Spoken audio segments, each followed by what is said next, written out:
all the teachers, I tell them, they also acquire language because they are also not that much, familiar with the language. We don't get, but we are in smaller towns and we have problem teachers, speaking fluently in English.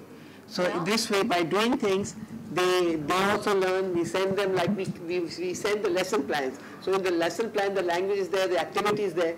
So in some way, we are pushing them, bringing them to that level that they start thinking and creating their own.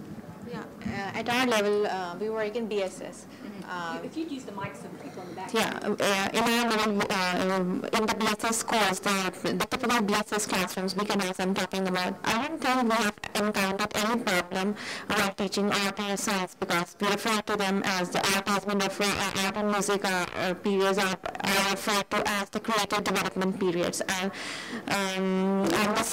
And the science period is then about knowledge and understanding of the world around us, and with the children learn about science or different activities only. And the children are happy. And I've never heard of parents say, why are you teaching them art or science? Never. Well, that's wonderful that you get that. Now, some of the others, let's get this. We usually ask that from the art teachers. Actually, that's going to stretch a point for us. Okay, I'll come.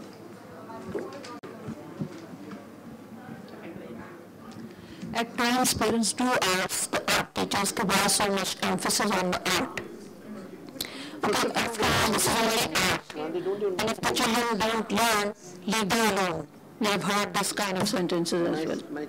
Okay. What they were saying about using, and really it's semantics. At times, I'm saying. But about classical dance and things like that, there are parents who have been complaining about it. Don't let our children go in the classical dance and things. Okay, parents are usually very fond of art. Let's go one at a time so everybody can hear each other. But they don't consider it as that it's a learning experience. They think it's just art and drawing. They really don't know. They need to be educated in that way. And in the orientation time, we do let the parents know. We do. I mean, it's slightly different in different schools. But I think we have to keep the parents on board also and let them know what the children are learning and why they are learning and how important it is for them to learn. Well, let's think about that for a minute, because this is something that I think is coming up a bunch, that, communication with your parents is everything. And you all know that. If you don't communicate with your parents, they're going to let you know real quick. So let's strategize here for a minute. When a parent comes up to you, and you get this on, I'm sure, other subjects as well, so this might come in handy for some other things, but when a parent comes up to you and says, why are you spending so much time on that subject? That's not important. Now, this lady brought up a good point that it was teaching them good language skills, and that they were able to apply those hands-on activities to English acquisition. So that's one good strategy. Anybody have some others that they can? Perception. Excuse me. Like the parent perception is different nowadays. They say that, okay, fine, if the child is taking a little card for his or her mother, so they appreciate that and they say that, oh wow, my child has made that thing. And nowadays they, appreciate, because we are focusing on multi-sensory approach. So everything is involved, and art is also part of that. So the parent, in our brand, they're appreciating a lot. They, feel pleasure that the child is coming. He's learning something new. Is everybody in here in a Beaconhouse school? Yes. Everybody's all right. Well, let me tell you something. Just from what I've seen about what Beaconhouse is going to be doing, creativity is going to be a major component. And I think everyone's going to have to learn how to address this issue with parents and to show that it's really about the way that you present it. If you say, I'm teaching art today, that may turn your parents off. So what would be some other words that we could use? Creative development. Creative development. And what does creative development tie into? Your parents may not really understand what creative development is. Hand and eye control, like by drawing and coloring, my children are getting the grasp of hand control. What else? In our school, we have reserved some special time slots. Like, for example, we have language and literacy every day, and maybe mathematical development every day, and creative development period, we don't have it every day. So It's you twice a see day. the emphasis Twice a is week. indirectly not on art all the time. It is being incorporated in all the areas of learning, but the specific period is twice a week. Okay. Now look, these are some good strategies for you to use, because you're going to be looking at the emphasis that they're going to be putting on curriculum and the changes that they're anticipating in their curriculum. You're going to need to think about some of this. So let's jot down a couple of things. All right, we've said creative development, language literacy. Anybody have any other ideas about things that you can talk about using these?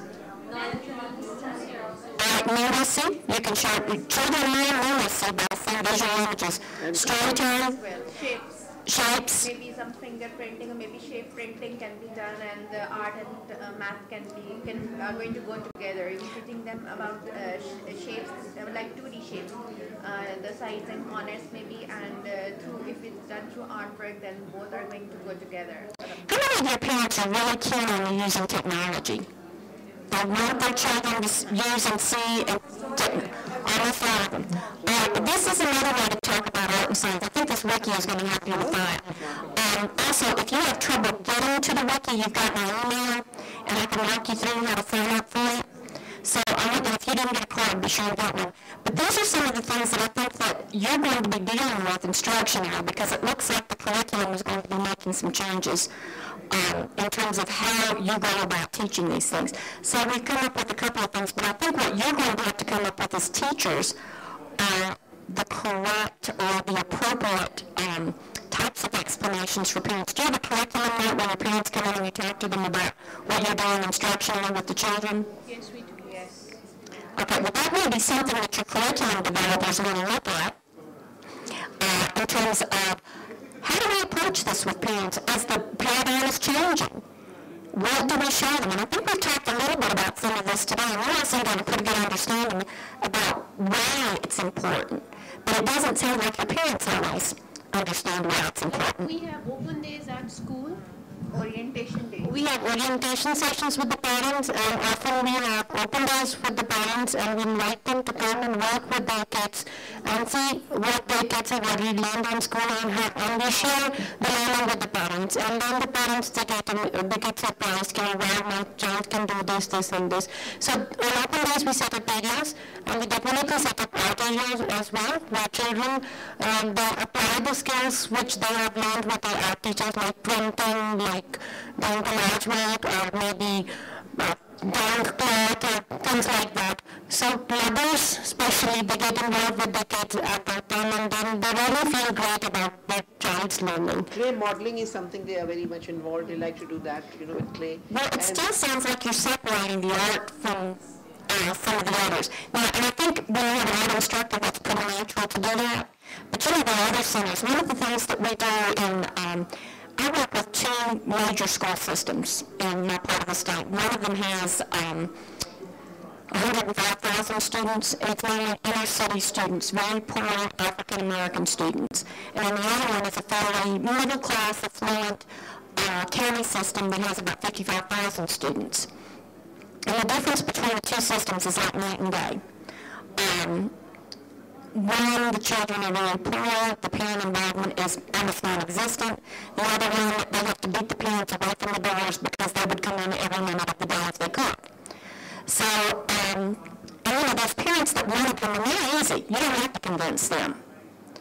But when you're looking at some cultural differences about what's important for their children to succeed in life, those are some of the things that you're going to have to address as teachers. And I think, I don't think art needs any justification. It's, man's been making art before they ever made numbers. And certainly before they even learned to speak. Yes. We were making art. Yes, through symbols we were, developing language. And our cultures are based in art. But for a lot of parents, you can't convince them that that's important unless you show them how it links to their child's learning. So we've talked about a couple of things that you can do with those things. Now, the orientation nights, what you might want to consider is still having those art stations, but maybe having some stations, say, for science or social studies, where they're actually using activities that have artistic merit and show the parents how they're learning through that. That might be a good way for those parents that come in and say, And all the projects that we make, basically, just like right, but you may need to explain that to your parents. that's what say on the orientation day, parent teacher meeting. We will explain to them how it has been developed, what was the child's role, what was the teacher's role, and what does the child learn in the end. It's not in isolation only. We need to tell the parents what is the importance. Well, let's talk for a minute about the importance of teaching creativity. We're going to be doing a session on that too. But I think what you need to understand too, it's not just about art and science. It's really more about creativity across the curriculum. And don't you think it's also a self-expression? Because the first thing, at times we ask is draw your mummy or draw your daddy. What did you do yesterday? The child can't write a sentence. He'll just draw 4 lines and figure on top of that. This is my nano's home and I'm jumping on the bed. The teacher is writing, that is how we start beginning, and we encourage them to do whatever they did, just draw. Or what do you like to eat? What is your favorite food? So there's a language barrier, and children, the school that I represent, educators, they don't speak English so fluently, the parents cannot speak English.